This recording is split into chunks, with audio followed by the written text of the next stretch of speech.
আসলে ওদের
জানলার সামনে থেকে ওই চেয়ার সরিয়ে নাও, শিবা উঠে ওখান থেকে দেখে।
যতদিন না আনবে কি করে আসবো বল?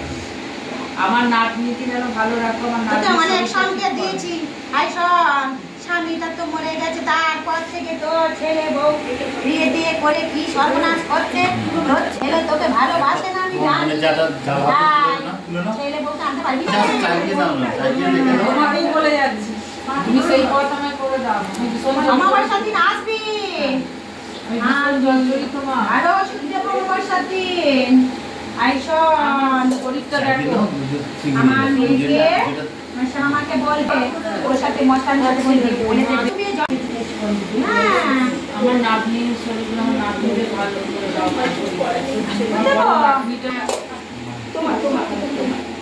এক নিচে খা।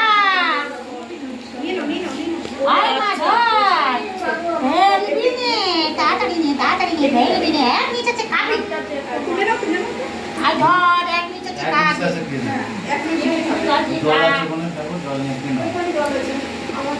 আর তোকে এটা দেবো, ধর তাড়াতাড়ি এক নিচে খা। শরীরে যা সমস্যা ভালো হয়ে যাবে। আর ধর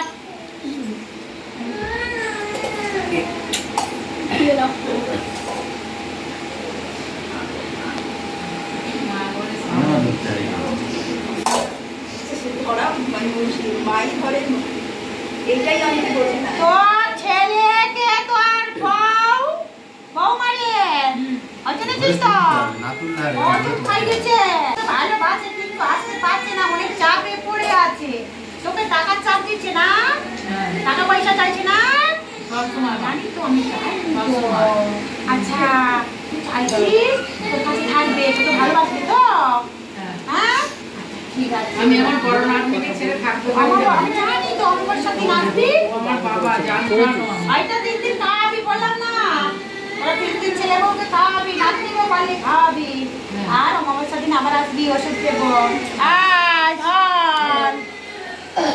ওই বাড়িটায় মা কিছু করে রেখেছে কি, আমি গেলে না গেট থেকে পালিয়ে আসি, ঢুকতে পারি না। আয় ধর। তো ধর তো, ঘরটি করে ধর, একটু এগিয়ে যা, এগিয়ে যা। গেট থেকে আমার চলে আসতে হয় মা, জানো, মানে বসে থেকে থেকে চলে আসি। আয় তোর মেয়ে পড়াশোনা কিন্তু কম করে দিচ্ছি কিন্তু। এখন তো পরীক্ষা শেষ হয়ে গেছে মা। আয় তোকে বলিনি, ও, আমি বুঝতে পারি। পড়াশোনা কম করছে, অন্য মানুষ করছে, একটু পড়াশোনা ঠিকঠাক কর, বুঝেছিস? উত্তর দিবি তো? হ্যাঁ। আয় তোকে বলিনি।